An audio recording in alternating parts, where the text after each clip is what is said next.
ನಮಸ್ಕಾರ ಸ್ನೇಹಿತರೆ, ವೀಕ್ಷಕರೇ. ಇವತ್ತು ನಾವು 3 ದಿನದ ಶಿಬಿರದಲ್ಲಿ, ವಸತಿ ಶಿಬಿರದಲ್ಲಿ ಇದ್ದೀವಿ. ಅಂದರೆ ಏನ್ಷಿಯಂಟ್ ಸ್ಕೂಲ್ ಆಫ್ ಏನ್ಷಿಯಂಟ್ ವಿಸಿಡಮ್ ಅಲ್ಲಿ ನಾವು ಈ ರೀತಿಯಾದ ಒಂದು ನೈಸರ್ಗಿಕ ತಾಣದಲ್ಲಿ ನಾವು ನಮ್ಮ ಸ್ನೇಹಿತರೆಲ್ಲ ಸೇರಿ ನಮ್ಮ ಒಂದು ವೈಯಕ್ತಿಕವಾದ ಒಂದು ಚರ್ಚಾ ವಿಷಯಕ್ಕೆ ಮಾತಾಡಲಿಕ್ಕೆ ಕೊಟ್ಟಿದ್ದಾರೆ. ನನಗೆ ಮೊದಲನೇದಾಗಿ ವಿಚಾರವನ್ನು ಕೊಟ್ಟಿರೋದು ಉದ್ಯಮಶೀಲತೆ ಬಗ್ಗೆ ನಾವು ಹೇಳ್ತಾ ಹೋಗಬೇಕು ಅಂದರೆ ಒಂದು ಬಿಸ್ನೆಸ್ ವ್ಯವಹಾರವನ್ನು ಮಾಡಬೇಕು ಅಂತಂದರೆ ಅದು ಒಂದು ಹೊಸ ಪ್ರಕ್ರಿಯೆ ಅಂತ ಹೇಳಬೇಕು. ಅಂದರೆ ಸಮಾಜಕ್ಕೆ ನಾವು ಹೊಸದಾಗಿ ಒಂದು ಪ್ರಾಡಕ್ಟ್ನ ಲಾಂಚ್ ಮಾಡಬೇಕು ಅಂತಂದರೆ ಅದ್ರ ಇನೋವೇಷನ್ ಹೇಗಿರಬೇಕು ಅಂತಂದರೆ ನಾವು ಒಂದು ವಿಭಿನ್ನವಾಗಿ ಆ ಪ್ರಾಡಕ್ಟ್ನ ಸಮಾಜಕ್ಕೆ ಕೊಡಬೇಕು ಅಂತ ಯೋಚನೆ ಮಾಡಬೇಕು. ಹಾಗೆಯೇ ಬಿಸ್ನೆಸ್ ಪ್ಲ್ಯಾನ್ಗೆ ಒಂದು ರೀತಿ ನಾವು ಏನು ಮಾಡಬೇಕು, ಅದಕ್ಕೆ ಆರ್ಥಿಕವಾಗಿ ಒಂದು ಪ್ಲ್ಯಾನ್ ಇರಬೇಕಾಗ್ತದೆ. ಅದೇ ರೀತಿಯಾಗಿ ನಾವು ಒಂದು ಬಿಸ್ನೆಸ್ನಿಗೆ ಇನೋವೇಷನ್ ಅಂದರೆ ಲೀಡರ್ಶಿಪ್ ಕ್ವಾಲಿಟಿ, ದೂರದೃಷ್ಟಿದ ಕ್ವಾಲಿಟಿ, ನಮ್ಮ ಕೌಶಲ್ಯಗಳ ಬಗ್ಗೆ ಬೇಕಾಗ್ತದೆ. ಹಾಗೆಯೇ ನಾವು ಸಮಾಜದಲ್ಲಿ ಎಂಪ್ಲಾಯ್ಮೆಂಟ್ ಕ್ರಿಯೇಟ್ ಮಾಡೋದ್ರ ಜೊತೆಗೆ ನಾವು ಸಮಾಜಕ್ಕೆ ಒಂದು ಉದ್ಯಮಶೀಲತೆ ಬಗ್ಗೆ ಕೊಡ್ಬೋದು ಅಂತ ಹೇಳ್ಬೋದು. ಹಾಗೆಯೇ ನಮ್ಮ ಮುಂದಿನ ನಾವು ಏನು ಹೇಳ್ತೀವಿ ಆರ್ಥಿಕ ಸಮಸ್ಯೆ ಬಂದಾಗ ಏನಾದರೂ ಉದ್ಯಮಶೀಲತೆಯಲ್ಲಿ ಅದು ಬಗೆಹರಿಸುವಂಥ ಒಂದು ಕೌಶಲ್ಯಗಳು ಬೇಕಾಗ್ತದೆ. ಹಾಗೆಯೇ ದೇಶದ ಆರ್ಥಿಕದ ಬಗ್ಗೆ ಆಗಿರ್ಬೋದು, ಹಾಗೆಯೇ ಜಾಬ್ ಕ್ರಿಯೇಟಿವಿಟಿ ಆಗಿ ಇರಬಾರ್ದು. ಅದಕ್ಕೆ ಹೆಚ್ಚಾಗಿ ನಾವು ಒಂದು ಉದ್ಯಮಶೀಲತೆಯನ್ನು ರೂಢಿಸ್ಕೊಳ್ಬೋದು ಅಂತ ಹೇಳ್ತಾ ನನ್ನ ಮಾತುಗಳು ಮುಗಿಸ್ತಾ ಇದ್ದೀನಿ. ಧನ್ಯವಾದ. ಎಲ್ರಿಗೂ ನಮಸ್ಕಾರ. ನನಗೆ ಆಯುರ್ವೇದ ಏಕೆ ಬೇಕು ಅಂತ ವಿಚಾರ. ಆಯುರ್ವೇದ ಅಂತಂದರೆ ನಮ್ಮ ಆಯುಷ್ಯವನ್ನು ಆರೋಗ್ಯ ಜೊತೆಗೆ ಆಯುಷ್ಯವನ್ನು ಹೇಗೆ ವೃದ್ಧಿಸಬೇಕು ಅಂತಂದ್ಬಿಟ್ಟು ನಮ್ಮ ಪುರಾತನ 2000 ವರ್ಷದಿಂದನೂ ಈ ಒಂದು ಜ್ಞಾನ ಚಾಲ್ತಿಯಲ್ಲಿದೆ. ಆಯುರ್ವೇದ ಅಂದರೆ 3 ದೋಷದಿಂದ ಪ್ರಧಾನವಾಗಿ 3 ದೋಷದಿಂದ ಅದನ್ನು ನಾವು ಅಳಿತಾ ಇದ್ದೇವೆ. ವಾತ, ಪಿತ್ತ, ಕಫ ಅಂತಂದ್ಬಿಟ್ಟು ಹೇಳ್ತೇವೆ. ವಾತ ಅಂದರೆ ದೇಹದಲ್ಲಿ ಚಲನೆ ಅಂದರೆ ಮನಸ್ಸು ಒಂದು ಕಡೆಯಿಂದ ಒಂದು ಕಡೆ ಮೂವ್ಮೆಂಟ್ ಆಗುತ್ತೆ, ದೇಹ ಎಲ್ಲ ಮೂವ್ಮೆಂಟ್ ಆಗುತ್ತೆ, ಅದನ್ನು ಚಲನೆ ಅಂತ ಹೇಳ್ತೀವಿ. ಮತ್ತು ಪಿತ್ತ ಅಂದರೆ ಇದು ಬೈಲ್ ಜ್ಯೂಸು ಅಥವಾ ನಾವು ಜಠರಾಗ್ನಿಯಲ್ಲಿ ಬರ್ತಕ್ಕಂಥ ಒಂದು ದ್ರವಾಂಶ ಏನುತ್ತೆ ಅದನ್ನು ಪಿತ್ತ ಮತ್ತು ಅದರಲ್ಲಿ ನೀರಿನಂಶನೂ ಕೂಡಿರುತ್ತೆ. ಅದನ್ನು ನಾವು ಮೆಟಬಾಲಿಸಮ್ ಅಥವಾ ಬಾಡಿ ಹೀಟನ್ನು ನಾವು ಪಿತ್ತ ಅಂತ ಲೆಕ್ಕಕ್ಕೆ ತಗೊಂತೀವಿ. ಮತ್ತು ಕಫದ ಬಾಡಿಯಲ್ಲಿ ಗಟ್ಟಿ ಪದಾರ್ಥ ಅಂದರೆ ಬೋನು, ಮಜಲು ಅದನ್ನೆಲ್ಲ ಸೇರಿಸಿ ಅದನ್ನು ನಾವು ಕಫದಲ್ಲಿ ತಗೊಳ್ತೀವಿ. ಅದನ್ನು ಹೆಚ್ಚು ಮತ್ತು ಕಡಿಮೆ ಅದನ್ನು ಮತ್ತೆ ಸಮ ಸ್ಥಿತಿಯಲ್ಲಿ ಇಡ್ತಕ್ಕಂಥದ್ದು ನಾವು ಆರೋಗ್ಯ ಅಂತ ಹೇಳ್ತಾ ಇದ್ದೀವಿ. Okay, thank you. ನಮಸ್ಕಾರ ಸ್ನೇಹಿತರೆ. ನನಗೆ ಮಕ್ಕಳ ಬೆಳವಣಿಗೆ ಬಗ್ಗೆ ಮಾಹಿತಿ ಹೇಳೋದಕ್ಕೆ ಟಾಪಿಕ್ ಕೊಟ್ಟಿದ್ದಾರೆ. ಮಕ್ಕಳ ಬೆಳವಣಿಗೆಯನ್ನು 4 ಹಂತದಲ್ಲಿ ನಾವು ನೋಡೋದಕ್ಕೆ ಪೂರಕವಾದ ಅಂಶಗಳನ್ನು ಹೇಳೋಕ್ಕೆ ಇಷ್ಟಪಡ್ತೀನಿ. ಒಂದನೇದು ಬೌದ್ಧಿಕ ಬೆಳವಣಿಗೆ ಅಂತಂದರೆ ಮಕ್ಕಳನ್ನು ನಾವು ಹೆಚ್ಚುವಾಗಿ ಈಗೇನು ಹುಟ್ಟುವಂಥ ಮಗು ಆರೋಗ್ಯಪೂರ್ಣವಾಗಿ ಬುದ್ಧಿವಂತರಾಗಿ ಬೆಳೆಸಬೇಕು ಅಂದರೆ ಶಿಕ್ಷಣವನ್ನು ಕೊಡಬೇಕು ಅನ್ನೋದು ಒಂದು. ಮತ್ತು ಮಾನಸಿಕ ಅಂದರೆ ಏನು ಮನಸ್ಸಿನ ಭಾವನೆಗಳನ್ನು ವ್ಯಕ್ತಪಡಿಸೋಕ್ಕೆ ಮತ್ತು ಮೆಂಟಲಿ ಶಾರ್ಪ್ ಇರೋಂಥ ಮಕ್ಕಳನ್ನ ಬೆಳೆಸೋಕ್ಕೆ ಪೂರಕವಾದ ವಾತಾವರಣವನ್ನು ಕಲ್ಪಿಸೋದು. ಆರೋಗ್ಯವಂತ ಮತ್ತು ಆರೋಗ್ಯ ಸಂಬಂಧಪಟ್ಟಂಗೆ ದೈಹಿಕ ಬೆಳವಣಿಗೆ ಅಂತೀವಿ. ದೈಹಿಕ ಬೆಳವಣಿಗೆಯಲ್ಲಿ ನಾವೇನು ಪೂರಕವಾದ ಆಹಾರವನ್ನು ಕೊಡ್ತೀವಿ, ಅದು ಆಹಾರ ಅನ್ನೋದು ಮಕ್ಕಳಿಗೆ ಶಕ್ತಿಯುತವಾಗಿ ಪ್ರೋಟೀನ್, ವಿಟಮಿನ್ ಮತ್ತು ಕ್ಯಾಲ್ಸಿಯಂ ಮುಕ್ತ ಆಹಾರವನ್ನು ಕೊಡಬೇಕು. ಹಾಗೂ ಇನ್ನೊಂದು ಆತ್ಮವಿಶ್ವಾಸವನ್ನು ಹೊಂದಿರುವಂಥ ವಿಶ್ವಾಸ ಹೊಂದುವಂಥ ಸಮಾಜಮುಖಿಯಾಗಿರೋಂಥ ಮಕ್ಕಳನ್ನು ನಾವು ಈ ಸಮಾಜಕ್ಕೆ ಕೊಡಬೇಕು. ಇದು ಒಟ್ಟಾರೆ ಹೇಳಬೇಕಂದ್ರೆ ಆತ್ಮವಿಶ್ವಾಸ, ಆರೋಗ್ಯವಂತ ಹಾಗೂ ಸಮಾಜಮುಖಿಯಾದಂಥ ಮಕ್ಕಳನ್ನು ಈ ಸಮಾಜಕ್ಕೆ ಕೊಡೋದು ನಮ್ಮ ಈ ಜವಾಬ್ದಾರಿ ಅಂತ ಹೇಳ್ತಾ ನಾನು ಮಾತನ್ನು ಮುಗಿಸ್ತೀನಿ. ನಮಸ್ಕಾರ. ಬನ್ನಿ. ಎಲ್ರಿಗೂ ನಮಸ್ಕಾರ. ನನ್ನ ಹೆಸರು ಪ್ರವೀಣ್. ನಾನು ಈಗ ಉತ್ಸಾಹದಿಂದ ಇರುವುದು ಇದ್ರ ಬಗ್ಗೆ ಒಂದು 2 ಮಾತನ್ನು ಮಾತಾಡ್ತೀನಿ. ಉತ್ಸಾಹ ಅಂದರೆ ಏನು? ಉತ್ಸಾಹ ಅಂದರೆ ಸದಾಕಾಲ ನಮ್ಮಲ್ಲಿ ಒಂದು ಕ್ರಿಯಾಶೀಲವರಾಗಿ ಇರುವುದು, ಅಂದರೆ ಕ್ರಿಯಾಶೀಲ ಭಾವನೆಯಲ್ಲಿ ಇರುವುದೇ ಉತ್ಸಾಹ ಏನಿದೆಯಲ್ಲ, ಇದು ನಮ್ಮ ಆಂತರಿಕ ಶಕ್ತಿ. ಉತ್ಸಾಹದಿಂದ ನಮ್ಮ ಉತ್ಪಾದಕತೆ, ನಮ್ಮ ಆರೋಗ್ಯದಲ್ಲಿ ಉತ್ತಮ ಬೆಳವಣಿಗೆ ಆಗುತ್ತೆ. ಆಮೇಲೆ ನಮ್ಮ ಕೆಲಸವನ್ನು ಕಂಪ್ಲೀಟ್ ಮಾಡಲಿಕ್ಕೆ ಇದು ಸಹಾಯ ಮಾಡುತ್ತೆ. ಆಮೇಲೆ ಸಕಾರಾತ್ಮಕ ಆಲೋಚನೆಗಳನ್ನು ಮೂಡಿಸುತ್ತೆ ಇದು. ಆಮೇಲೆ ಉತ್ಸಾಹದಿಂದ ಇರೋದ್ರಿಂದ ನಮ್ಮ ದೇಹದಲ್ಲಿ ಡೋಪಾಮೈನ್ ಮತ್ತು ಎಂಡೋರ್ಫಿನ್ ಅಂತ 2 ಹಾರ್ಮೋನ್ಗಳು ಹೆಚ್ಚಾಗಿ ಬರ್ಲಿಕ್ಕೆ ಸ್ಟಾರ್ಟ್ ಆಗುತ್ತೆ. ಇದರಿಂದ ನಮ್ಮಲ್ಲಿ ರೋಗ ನಿರೋಧಕ ಶಕ್ತಿ ಹೆಚ್ಚಾಗುತ್ತೆ. ಅದಾದಮೇಲೆ ಉತ್ಸಾಹದಿಂದ ಇದ್ದರೆ ನಮ್ಮಲ್ಲಿರುವ ಸುತ್ತಮುತ್ತಲ ವಾತಾವರಣವನ್ನು ಸಕಾರಾತ್ಮಕವಾಗಿ ಮೂಡಿಸ್ಬೋದು. ನಮ್ಮ ಕಲೀಗ್ಸ್ಗಳಿಗಿರ್ಬೋದು, ಸ್ನೇಹಿತರಿಗಿರ್ಬೋದು, ಅವರಲ್ಲಿ ಒಂದು ಸಂತೋಷಮಯ ವಾತಾವರಣವನ್ನು ಮೂಡಿಸ್ಬೋದು. ಅದಾದಮೇಲೆ ಈಗ ನಾವು ಉದಾಹರಣೆ ನೋಡೋದಾದರೆ ಕ್ರಿಕೆಟರ್ ವಿರಾಟ್ ಕೊಹ್ಲಿ ದೀಪಾವಳಿ ಹೇಗೆ ಉತ್ಸಾಹದಿಂದ ಇರ್ತಾರೆ, ಈ ಥರ ನಾವು ಬೇರೆ ಉದಾಹರಣೆನೂ ನೋಡ್ಬೋದು. ಧನ್ಯವಾದಗಳು.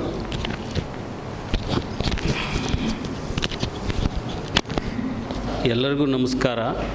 ನನ್ನ ವಿಷಯ ಈಗೋ ಅಂದರೆ ಅಹಂಕಾರ.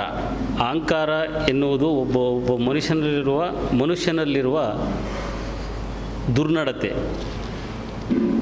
ಅಹಂಕಾರ ಒಬ್ಬ ಮನುಷ್ಯನಿಗೆ ಒಂದು ಶತ್ರುವಾಗಿ ಮಾರ್ಪಾಡಾಗುತ್ತದೆ. ನಾನು ಅನ್ನುವುದೇ ಅಹಂಕಾರ. ಆತ್ಮವಿಶ್ವಾಸ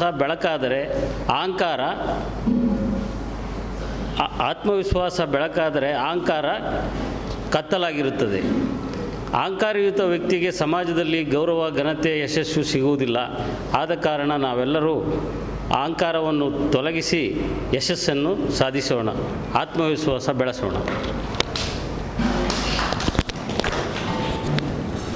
ಎಲ್ರಿಗೂ ನಮಸ್ಕಾರ. ನನ್ನ ಹೆಸರು ನವೀನ್. ನಾನಿವತ್ತು ಬಾಹ್ಯಾಕಾಶ ಸಂಶೋಧನೆ ಯಾಕೆ ಬೇಕು ಅಂತ ನಿಮ್ಗೆ ತಿಳಿಸ್ಕೊಡ್ತೀನಿ. ಅಂದರೆ ಮನುಷ್ಯರಿಗೆ ಕೆಲವೊಂದು ಗಡಿಗಳಿದ್ದಾವೆ, ಅದನ್ನು ದಾಟಿ ಹೋಗೋದಕ್ಕಾಗಲ್ಲ. ಬಟ್ ಆದರೆ ಅವನ ಕುತೂಹಲಕ್ಕೆ ಯಾವುದೇ ಗಡಿಗಳಿಲ್ಲ. ಸೊ ಇದೇ ಥರ ಹುಟ್ಟಿದ್ದು ಆಕಾಶದ ಮೇಲೆ ಏನಿದೆ ಅಂತ ಕೆಲವೊಬ್ಬರಿಗೆಲ್ಲ ಡೌಟ್ಸ್ ಇರುತ್ತೆ, ಏನಿರ್ಬೋದು ಅಂತ. ಈ ಕುತೂಹಲದಿಂದನೇ ಈ ಸಂಶೋಧನೆ, ಅಂದರೆ ಸ್ಪೇಸ್ ಬಗ್ಗೆ ತಿಳ್ಕೊಬೇಕು ಅಂತ ಸೈಂಟಿಸ್ಟ್ಗಳೆಲ್ಲ ಸಂಶೋಧನೆ ಮಾಡೋದಕ್ಕೆ ಸ್ಟಾರ್ಟ್ ಮಾಡ್ತಾರೆ. ಅಲ್ಲಿಂದ ಪ್ರಾರಂಭ ಆಗಿದ್ದು ಅನ್ಯ ಗ್ರಹಗಳ ಬಗ್ಗೆ ಅಥವಾ ಬೇರೆ ನಕ್ಷತ್ರಗಳ ಬಗ್ಗೆ ರಿಸರ್ಚ್ ಮಾಡ್ತಾ ಕೆಲವೊಂದು ಅಂದರೆ ಈ ನಮ್ಮ ದೇಶದಲ್ಲಿ ಇಸ್ರೋ ಆಗಿರ್ಬೋದು, ಅಮೇರಿಕದಲ್ಲಿ ನಾಸಾ ಆಗಿರ್ಬೋದು, ಇವೆಲ್ಲ ಡೆವಲಪ್ ಮಾಡಿ ಅಲ್ಲಿ ಅನ್ಯ ಗ್ರಹಗಳ ಬಗ್ಗೆ ಅಂದರೆ ಕೆಲವೊಂದು ಫೋಟೋಸು ಅಥವಾ ಡಿಜಿಟಲ್ ಫೋಟೋಸ್ ಎಲ್ಲ ಏನಾದರೂ ತಗೊಳ್ಳೋದಕ್ಕೆ ಉದ್ದೇಶದಿಂದ ಸ್ಟಾರ್ಟ್ ಮಾಡಿದ್ದ ಕೆಲವೊಂದು ಟೆಕ್ನಾಲಜಿನೇ ಇವತ್ತು ನಮ್ಮ ಮನುಷ್ಯರಿಗೆ, ಅಂದರೆ MRI ಸ್ಕ್ಯಾನ್ ಆಗಿರ್ಬೋದು ಅಥವಾ CT ಸ್ಕ್ಯಾನ್ ಆಗಿರ್ಬೋದು, ಇದೆಲ್ಲನೂ ಕೂಡ ಯೂಸ್ ಆಗ್ತಿರೋದೆ ಆ ಸ್ಪೇಸ್ಗೋಸ್ಕರ ಕಂಡುಹಿಡಿದಿರೋಂಥ ಟೆಕ್ನಾಲಜಿಯಿಂದ. ಸೊ ಅದಲ್ಲದೆ ನಮ್ಮ ಭೂಮಿ ಮೇಲೆ ಏನೆಲ್ಲ ವಾತಾವರಣ ಚೇಂಜಸ್ ಆಗುತ್ತೆ, ಮತ್ತು GPS ಅಂದರೆ ನಾವು ಗೂಗಲ್ ಮ್ಯಾಪು ಇದೆಲ್ಲ ಬಳಸ್ತೀವಲ್ಲ, ಇದು ಎಲ್ಲನೂ ಕೂಡ ಸ್ಯಾಟಲೈಟಿಂದನೇ ವರ್ಕ್ ಆಗೋದು. ಸೊ ಹಂಗಾಗಿ ಮುಂದಿನ ನಮ್ಮ ಭವಿಷ್ಯ ಅಂತರಿಕ್ಷ ಸಂಶೋಧನೆ ಮೇಲೆ ತುಂಬ ಡಿಪೆಂಡ್ ಆಗಿದೆ. ಇಷ್ಟೇ ನಾನು ಮಾತಾಡ್ತೀನಿ. ನಮಸ್ಕಾರ ಸ್ನೇಹಿತರೆ. Employment versus business. ಎಂಪ್ಲಾಯ್ಮೆಂಟ್ಗೂ ಬಿಸ್ನೆಸ್ಗೂ ಇಷ್ಟೇ difference. Time, goals, skills, mindset, ಇದು 4 ಕೂಡ ನಿಮ್ಮ ಕೈಯಲ್ಲಿದೆ ಅಂದರೆ ಬಿಸ್ನೆಸ್ ಆಗಿರುತ್ತೆ. ಇದೇ 4 ಕೂಡ ಬೇರೆಯವ್ರ ಕೈಯಲ್ಲಿದೆ ಅಂದರೆ ಎಂಪ್ಲಾಯ್ಮೆಂಟ್ ಆಗಿರುತ್ತೆ. ಆದರೆ ಇಲ್ಲಿ ಎಂಪ್ಲಾಯಿಗೂ ಎಂಪ್ಲಾಯರ್ಗೂ ಏನು ಡಿಫ್ರೆನ್ಸ್ ಅಪ್ಪ ಬರುತ್ತೆ ಅಂದರೆ ಆ ಒಂದು ಎಕ್ಸ್ಟ್ರಾ ಆರ್ ಏನು ಡಿಫ್ರೆನ್ಸು? ಆ ಒಂದು ಎಕ್ಸ್ಟ್ರಾ ಆರ್ ಯಾವುದಪ್ಪ ಅಂದರೆ ನಿಮ್ಮಲ್ಲಿರುವಂತಹ ಧೈರ್ಯ. ನೀವು ಯಾವಾಗ ಧೈರ್ಯ ಮಾಡಿ ಮುನ್ನುಗ್ತೀರಿ ಆವಾಗ ಮಾತ್ರ ಆ ಎಂಪ್ಲಾಯ್ಮೆಂಟಿಂದ ಬಿಸ್ನೆಸ್ಸಿಗೆ ಶಿಫ್ಟ್ ಆಗೋದಕ್ಕೆ ಸಾಧ್ಯ. ಸೊ ಆ ಒಂದು ಆರ್ನ ನೀವು ಧೈರ್ಯ ಮಾಡಿ ಮುನ್ನುಗ್ಗಿ. ಮತ್ತು ಈ ಎಂಪ್ಲಾಯ್ಮೆಂಟ್ ಮತ್ತು ಎಂಟ್ರಪ್ರಿನರ್ಶಿಪ್ಪಲ್ಲೂ ನೋಡಬಹುದು, ನೀವು ಬರೀ 4 ಲೆಟರ್ಗಳು ಮಾತ್ರ ಸೇಮ್ ಇದೆ, ಇನ್ನು ಮಿಕ್ಕಿದೆಲ್ಲದೂ ಕೂಡ ಡಿಫ್ರೆನ್ಸ್ ಇದೆ. ಅಂದರೆ ಡಿಫ್ರೆನ್ಸ್ ಅಂದರೆ ಯಾರು ಡಿಫ್ರೆಂಟ್ ಆಗಿ ಥಿಂಕ್ ಮಾಡ್ತಾರೆ ಅವರು ಮಾತ್ರ ಎಂಟ್ರಪ್ರಿನರ್ಶಿಪ್ ಆಗೋದಕ್ಕೆ ಸಾಧ್ಯ. ಈ ಧೈರ್ಯ ಮತ್ತು ಈ ಡಿಫ್ರೆಂಟಿವ್ ಕ್ರಿಯೇಟಿವ್ ಥಿಂಕಿಂಗ್ ನಿಮ್ಮದು ಕೂಡ ಆಗಿರಲಿ, ನಿಮ್ಮೆಲ್ಲರದು ಕೂಡ ಆಗಿರಲಿ. ಧನ್ಯವಾದಗಳು.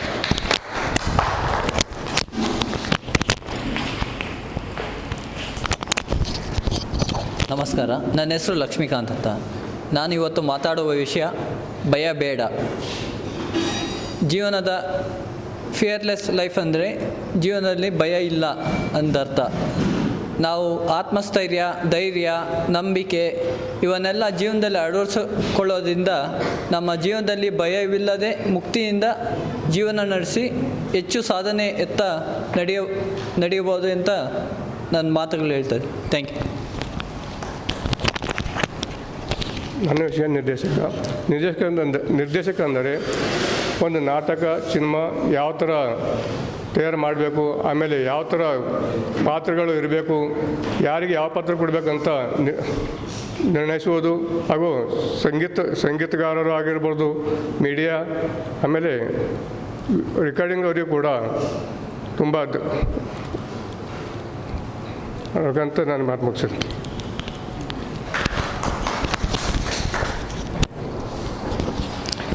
ಸ್ನೇಹಿತರೆ, ನನಗೆ ಕೊಟ್ಟಿರೋಂಥ ವಿಷಯ positive attitude and positive thinking. ನಾನು ಈ ವಿಷಯವನ್ನು ಒಂದು ಕೋಟ್ ಮುಖಾಂತರ ಪ್ರಾರಂಭಿಸುತ್ತೇನೆ. We are what hour thought are made us. ಅಂದರೆ ನಾವು ಏನು ಯೋಚನೆ ಮಾಡ್ತೀವೋ ಅದು ಔಟ್ಪುಟ್ ಆಗಿರುತ್ತೆ. ಸೊ ಯಾವತ್ತೇ ಆಗಲಿ ನಮ್ಮ ಥಿಂಕಿಂಗ್ ಬಗ್ಗೆ ನಾವು ತುಂಬ ಯೋಚನೆ ಮಾಡಬೇಕಾಗುತ್ತೆ, ಸರಿನಾ? ವರ್ಡ್ಸು ಈಗ ಒಂದು ಹೇಳ್ಬೋದು ಬಿಟ್ಬಿಡ್ಬೋದು, ಬಟ್ ನಾವೇನು ಯೋಚನೆ ಮಾಡ್ತೀವೋ ಇದು ಲೈಫ್ ಲಾಂಗ್ ಇರ್ತದೆ, ಸರಿನಾ? ಉದಾಹರಣೆ, ಈಗ ನಾವೇನಾಗುತ್ತೆ, ಈಗ ಬೆಂಗಳೂರಲ್ಲಿ ಟ್ರಾಫಿಕಲ್ಲಿ ಇರ್ತೀವಿ, ಸೇಮ್ ಇಬ್ಬರು ಪರ್ಸನ್ಸು ಸೇಮ್ ಟ್ರಾಫಿಕ್ಕು ಫೇಸ್ ಮಾಡ್ತಿರ್ತಾರೆ. ಒಬ್ಬ ಏನು ಮಾಡ್ತಾನೆ, ಅದೇ ಟೈಮಲ್ಲಿ ತಮ್ಮ ಸ್ನೇಹಿತರಿಗೆ ಕಾಲ್ ಮಾಡೋದಾಗಲಿ, ಇಲ್ಲ ಒಂದು ಯಾವುದೋ ಒಂದು ವಿಷಯದ ಬಗ್ಗೆ ಯೂಟ್ಯೂಬಲ್ಲಿ ಎಲ್ಲ ನೋಡೋದಾಗಲಿ ಮಾಡ್ಬೋದು. ಇನ್ನೊಬ್ಬ ಏನು ಮಾಡ್ತಾನೆ, ತುಂಬ ಅಗ್ರೆಸಿವ್ ಆಗಿ ಅಕ್ಕಪಕ್ಕದವ್ರಿಗೆಲ್ಲ ಬೈಕೊಂಡು ಆರನ್ ಮಾಡಿಕೊಂಡು ಈ ಥರ ಮಾಡೋ ಚಾನ್ಸ್ ಇರುತ್ತೆ. ಸೊ ಇಲ್ಲಿ ಎರಡು ಥರದ್ದು ನೋಡ್ತೀವಿ. ಒಬ್ಬ ಪಾಸಿಟಿವ್ ಆಗಿ ಥಿಂಕ್ ಮಾಡಿ ಏನಂತಾರೆ ಆ ಥರ ಸಿಚುವೇಶನ್ ಹೆಂಗೆ ನಾವು ಆಪರ್ಚುನಿಟಿಯಾಗಿ ಯೂಸ್ ಮಾಡ್ಬೋದು ಅಂತ ಒಬ್ಬ ಯೋಚನೆ ಮಾಡ್ತಾನೆ. ಇನ್ನೊಬ್ಬ ಆ ಥರ ಸಿಚುವೇಶನ್ ಹೆಂಗೆ ನೆಗೆಟಿವ್ ಆಗಿ ಇದು ಮಾಡ್ಕೋಬೋದು ಅಂತಲೂ ಯೋಚನೆ ಮಾಡ್ತಾನೆ, ಸರಿನಾ? ಈ ಒಂದು ಎರಡು ಹೇಳ್ತಾ ಅಂದರೆ ಏನು ಹೇಳ್ತಿದ್ವಿ ಅಂತಂದರೆ, ಯಾವುದೇ ಥರ ಸಿಚುವೇಶನ್ ಬಂದ್ರೂ ಕೂಡ ಇದು 100% ಪರ್ಫೆಕ್ಟಾಗಿ ಬರುತ್ತೆ ಅಂತ ಹೇಳ್ತಿಲ್ಲ. ಇದು ತುಂಬ ಡಿವಿಯೇಷನ್ ಇರ್ತದೆ. ಆ ಸಿಚುವೇಶನ್ ನಾವು ಹೆಂಗೆ ಆಪರ್ಚುನಿಟಿಯಾಗಿ ಕನ್ವರ್ಟ್ ಮಾಡ್ತೀವೋ ಅದು positive thinking and positive attitude. ಎಲ್ಲರೂ ಇದನ್ನು ಪಾಲನೆ ಮಾಡೋದಾಗಿ ಕೇಳಿಕೊಳ್ತೇನೆ.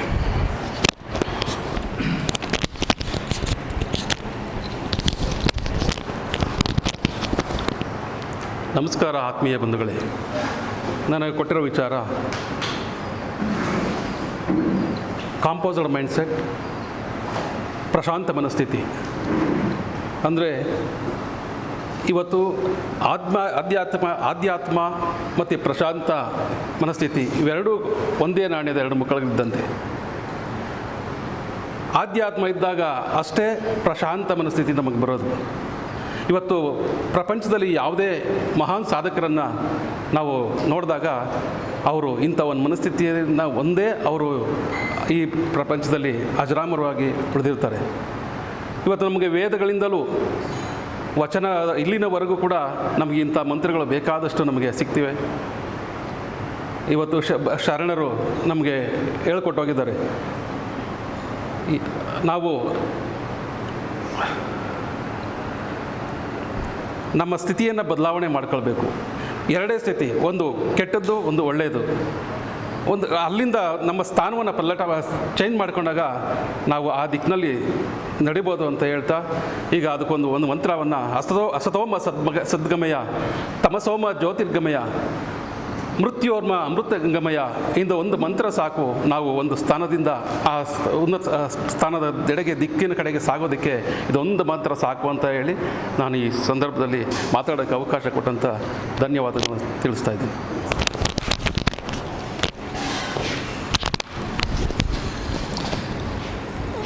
ಎಲ್ಲರಿಗೂ ನಮಸ್ಕಾರ. ನನ್ನ ಹೆಸರು ಸಿದ್ದಣ್ಣ ಅಂತ. ಸ್ನೇಹಿತರೆ, ರಸಿಕನಾಡಿದ ಮಾತು ಶಶಿಯುದಿಸಿ ಬಂದಂತೆ, ರಸಿಕನಲ್ಲದವನ ಬರಿ ಮಾತು ಕಿವಿಗೆ ಕುರುದಶಿಯ ಬಿಡಿದಂತೆ ಸರ್ವಜ್ಞ. ಸ್ನೇಹಿತರೆ, ನಾನು ಇವತ್ತು ಮೋದಿ ಕುರ್ತಾದ ಬಗ್ಗೆ ನಿಮ್ಮೊಂದಿಗೆ ನನ್ನ ಒಂದೆರಡು ಮಾತುಗಳನ್ನು ಹಂಚಿಕೊಳ್ಳುತ್ತೇನೆ. ಮೋದಿ ಕುರ್ತಾ ಅವರು RSSನ ಒಂದು ಪ್ರಚಾರದಲ್ಲಿರುವಾಗ ತಮ್ಮ ಒಂದು ಸಮಯ ಉಳಿತಾಯ ಮತ್ತು ಸ್ಪೇಸ್ ಅಂದರೆ ಜಾಗವನ್ನು ಕಡಿಮೆ ಮಾಡಿಕೊಳ್ಳೋಕ್ಕೋಸ್ಕರ ಅವರು ಒಂದು ಮಾಡಿಕೊಂಡ ಉಪಾಯ ಇದು. ಮೋದಿ ಕುರ್ತಾ ಅವ್ರು ಏನು ಮಾಡಿದರು, ಒಂದು ಕೋಟನ್ನು 2 ಹಾಫ್ ಸ್ಲೀವ್ ಆಗಿ ಮಾಡಿಕೊಂಡು ಅದನ್ನು ಅವರು ಹಾಕ್ತಾಯಿದ್ರು. ಅದು ಮುಂದೆ ಏನಾಯಿತು, ತಾವು ಮುಖ್ಯಮಂತ್ರಿಗಳಾದಾಗ ಮುಂದೆ 1989-90ರಿಂದ JW ಕಂಪನಿ ಅಂತೇಳಿ ಅಹಮದಾಬಾದ್ನಲ್ಲಿ ಇದನ್ನು ಅವರು ಆ ಒಂದು ಕಂಪನಿಯ ಮಾಲೀಕರು ಮೋದಿ ಅವರಿಗೆ ಈ ಒಂದು ಕುರ್ತಾವನ್ನು ಕೊಳ್ಳಿಕತ್ರು. ಆಗ ಏನಾಯ್ತಂತಂದರೆ, ಇದು ಆ ಮುಖ್ಯಮಂತ್ರಿ ಆದಾಗ ನಮ್ಮ ಒಂದು ದೇಶದಲ್ಲಿ ಪರಿಚಯವಿತ್ತು. ಆನಂತರ ಇವರು ಪ್ರಧಾನಮಂತ್ರಿಗಳಾದಾಗ ಇಡೀ ದೇಶ ಮತ್ತು ಇಂಟರ್ನ್ಯಾಷನಲ್ ಬ್ರ್ಯಾಂಡ್ ಆಗಿ ಇದು ಒಂದು ಮೋದಿ ಕುರ್ತಾ ಪರಿಚಯವಾಯಿತು. ನಾನು ಹೇಳುವುದು ಇಷ್ಟೇ ಸ್ನೇಹಿತರೆ, ನಮ್ಮ ಒಂದು ಚಿಂತನೆ, ನಮ್ಮ ಒಂದು ಸರಳ ಉಡುಪು ಮತ್ತು ಚಿಂತನೆ ಉತ್ತಮವಾಗಿರಬೇಕು ಅಂತ ಹೇಳ್ತಾ ನಾನು ಒಂದೆರಡು ಮಾತು ಮುಗಿಸ್ತೇನೆ. ಧನ್ಯವಾದಗಳು. ಎಲ್ರಿಗೂ ನಮಸ್ಕಾರ. ವಿಷಯ ಸಮಾಜ ಸೇವೆ. ಒಂದು ಗಾದೆ ಇದೆ, ಜನಸೇವೆಯೇ ಜನಾರ್ದನನ ಸೇವೆ ಅಂತಂದರೆ ಇದು ಏನನ್ನು ಸೂಚಿಸುತ್ತೆ ಅಂದರೆ, ಸಮಾಜ ಸೇವೆ ಅನ್ನೋದು ದೇವರ ಪೂಜೆಗಿಂತ ಹೇಳಿ ಶ್ರೇಷ್ಠ ಅಂತ ಹೇಳಿ ಸೂಚಿಸುತ್ತೆ ಸ್ನೇಹಿತರೆ. ಇವತ್ತು ಬಹುತೇಕ ಜನ ನಮ್ಮ ಸಮಾಜದಲ್ಲಿ ಕೇವಲ ಅವ್ರವ್ರ ಕುಟುಂಬಗಳಿಗೆ ಹಣ ಆಸ್ತಿ ಮಾಡ್ಕೊಳ್ಳೋದ್ರಲ್ಲೇ ಎಲ್ಲರೂ ಬ್ಯುಸಿಯಾಗಿ ಹೋಗಿರ್ತಾರೆ. ಆದರೆ ನಾವು ಆ ರೀತಿ ಆಗಬಾರ್ದು ಸ್ನೇಹಿತರೆ. ಬರೀ ನಮ್ಮ ಕುಟುಂಬ ನಮ್ಮ ಇದನ್ನಷ್ಟೇ ನೋಡ್ಕೊಳ್ದೆ ನಾವೊಬ್ಬ ಉತ್ತಮ ನಾಗರಿಕರಾಗಿ ಸಮಾಜಕ್ಕೆ ಏನಾದರೂ ಕೊಡುಗೆ ಕೊಡಬೇಕು. ಅಂದರೆ ದೀನ ದುರ್ಬಲರಿಗೆ, ಸಮಾಜದಲ್ಲಿರ್ತಕ್ಕಂಥ ಅಸಹಾಯಕರಿಗೆ ಸಹಾಯ ಮಾಡೋದನ್ನು ರೂಢಿಸ್ಕೋಬೇಕು. ಇದು ಈ ಬರೀ ಸಮಾಜ ಸೇವೆ ಮಾಡೋದು ಬರೀ ಬೇರೆಯವ್ರಿಗೆ ಅಷ್ಟೇ ಅಲ್ಲ, ನಮ್ಮ ಬದುಕಿಗೂ ಒಂದು ಸಾರ್ಥಕತೆಯನ್ನು ಕೊಡೋದ್ರಿಂದ ನಾವು ನಮ್ಮ ಕೈಲಾದಷ್ಟು ಸಮಾಜಕ್ಕೆ ಕೊಡುಗೆಯನ್ನು ಅಥವಾ ಪರೋಕ್ಷವಾಗಿ ಪ್ರತ್ಯಕ್ಷವಾಗಿ ಸಮಾಜ ಸೇವೆಯನ್ನು ಮಾಡಬೇಕು ಅಂತ ಹೇಳಿ ಕೇಳ್ಕೊಳ್ತಾ ನನ್ನ ಮಾತು ಮುಗಿಸ್ತಾ ಇದ್ದೀನಿ ಸ್ನೇಹಿತರೆ. ಧನ್ಯವಾದಗಳು. ಸ್ನೇಹಿತರೆ ಎಲ್ಲರಿಗೂ ನಮಸ್ಕಾರಗಳು. ನನಗೆ ಬಂದಿರುವ ಸಬ್ಜೆಕ್ಟು ಮಗುವಿನ ಮನಸ್ಸು. ಮಗುವಿನ ಮನಸ್ಸು ಅಂದರೆ ಆ ಮಗುವಿಗೆ ಮನಸ್ಸಲ್ಲಿ ಏನಾಗುತ್ತೆ ಅಂದರೆ ಕೆಟ್ಟದನ್ನು ಒಳ್ಳೆ ಥರದಲ್ಲೇ ತೊಗೊತದೆ, ಒಳ್ಳೆಯದನ್ನು ಕೆಟ್ಟದಲ್ಲೇ ತೊಗೊತದೆ. ಒಂದು ಸುಂದರವಾದ ಜಗತ್ತು ಅಂತ ಹೇಳ್ಬೋದು. ಮತ್ತು ಆ ಮಗುವಿನ ತಂದೆ ಆಚೆಗಡೆ ಹೋದಾಗ ಎಲ್ಲ ಸುಮಾರು ಕಷ್ಟಗಳು ಅನುಭವಿಸ್ಕೊಂಡು ಕೆಲಸ ಕಾರ್ಯಗಳೆಲ್ಲ ನೋಡ್ಕೊಂಡು ಮನೆಗೆ ಬಂದಾಗ ಆ ಮನೆ ಬಾಗಿಲಲ್ಲಿ ಮಗು ಹೋಗಿ ಪಪ್ಪ ಪಪ್ಪ ಪಪ್ಪ ಅಂದಾಗ ಎಲ್ಲ ಕಷ್ಟಗಳು ನಿವಾರಣೆ ಆಗಿ ಸಂತೋಷವಾಗಿ ಮನೆ ಒಳಗಡೆ ಬಂದು ಆ ತಂದೆ ಕೂಡ ಮಗು ಮನಸ್ಸು ಥರನೇ ಮಗು ಆಗಿಬಿಡ್ತಾನೆ. ಆದ್ದರಿಂದ ಎಲ್ಲ ನಮ್ಮ ಸ್ನೇಹಿತರು, ನನ್ನ ಎಲ್ಲ ಹಿತೈಷಿಗಳು ಮಗುವಿನ ಮನಸ್ಸು ಥರ ಆ ಮನಸ್ಸನ್ನು ಬೆಳೆಸ್ಕೊಂಡು ಪ್ರಪಂಚಕ್ಕೆ ಒಳ್ಳೆ ದಾರಿಯಲ್ಲಿ ಒಳ್ಳೆ ಮನಸ್ಸಿಂದ ಬೆಳಿಬೇಕು ಅಂತ ತಮ್ಮಲ್ಲಿ ಕೇಳ್ಕೊತೇನೆ.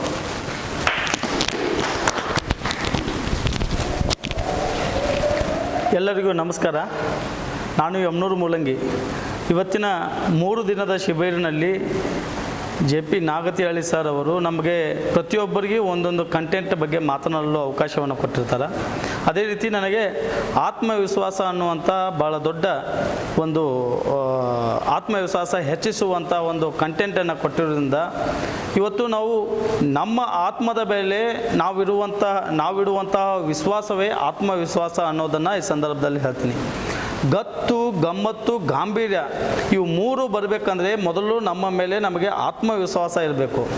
ನಂತರ ಉದಾಹರಣೆಗೆ ಈಗ ಕೆಲವೊಂದು ಕಲಿಕೆ ಮೂಲಕ ಆತ್ಮವಿಶ್ವಾಸ ವೃದ್ಧಿ ಆಗ್ತದೆ. ಅಂದರೆ ಉದಾಹರಣೆ ಒಂದು ಕಾರ್ ಕಲಿಬೇಕಂದ್ರೆ ನಮ್ಮ ಕೈಲಿ ಕಾರ್ ಕೊಟ್ಟ ಮೇಲೆ ನಮಗೆ ಬರ್ತಿದ್ರೆ ಮಾತ್ರ ನಮಗೆ ಆತ್ಮವಿಶ್ವಾಸ ಬಂದು ನಾವು ಹೋಗಲು ಅದನ್ನ ಡ್ರೈವ್ ಮಾಡಲು ಸಾಧ್ಯ ಆಗ್ತದೆ.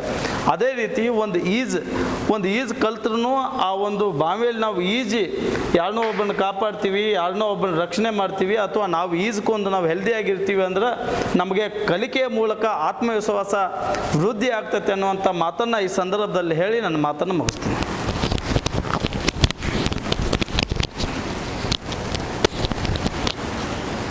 ನಮಸ್ತೆ ಸ್ನೇಹಿತರೆ. ಜಯಪ್ರಕಾಶ್ ನಾಗತಿಹಳ್ಳಿ ಅವರ ಕಾರ್ಯಕ್ರಮದ ಅಡಿಯಲ್ಲಿ ಇವತ್ತಿನ ದಿವಸ ನನಗೆ ಕೊಟ್ಟಿರ್ತಕ್ಕಂಥ ವಿಷಯ ಆಧುನಿಕ ಭಾರತದ ಕೃಷಿಯಲ್ಲಿ ಟ್ರ್ಯಾಕ್ಟರಿನ ಮಹತ್ವ. ಬಂಧುಗಳೇ, ನಮ್ಮ ಭಾರತ ದೇಶ ಗ್ರಾಮೀಣ ಪ್ರದೇಶದಿಂದ ಕೂಡಿರ್ತಕ್ಕಂಥ ದೇಶ ಆಗಿರೋದ್ರಿಂದ ಅತಿ ಹೆಚ್ಚು ಕೃಷಿಯನ್ನೇ ಅವಲಂಬಿತವಾಗಿರ್ತಕ್ಕಂಥ ನಮ್ಮ ಭಾರತ ದೇಶದಲ್ಲಿ ಇವತ್ತಿನ ದಿನ ಹೆಚ್ಚಿನ ನಾವು ಕೃಷಿ ಅವಲಂಬಿತರಾಗಿರೋದರಿಂದ ಅತಿ ಹೆಚ್ಚು ಬೆಳೆಗಳನ್ನು ಕಡಿಮೆ ಸಮಯದಲ್ಲಿ ಬೆಳಿಬೇಕಾದಂಥ ಸಂದರ್ಭದಲ್ಲಿ ಟ್ರ್ಯಾಕ್ಟರಿನ ಅವಶ್ಯಕತೆ ತುಂಬ ಇದೆ. ಉದಾಹರಣೆಗಾಗಿ ಮೊದಲಿನ ಜಾನುವಾರುಗಳಿಂದ ಕೃಷಿ ಮಾಡುತ್ತಿರುವಾಗ ಸಮಯಕ್ಕೆ ಸರಿಯಾಗಿ ಉಳುಮೆ ಮಾಡುವುದು, ಬಿತ್ತುವುದು ಹಾಗೂ ಸರಕು ಸಾಗಾಣಿಕೆಗಳನ್ನು ಮಾರುಕಟ್ಟೆಗೆ ಸಾಗಿಸುವುದಾಗಲಿ ಹಾಗೂ ಮತ್ತು ಬೆಳೆದ ಬೆಳೆಗಳನ್ನು ಮನೆಗೆ ತರುವುದಾಗಲಿ ಜಾನುವಾರುಗಳಿಂದ ಸಮಯಕ್ಕೆ ಸರಿಯಾಗಿ ನಡೆಯುತ್ತಿರಲಿಲ್ಲ.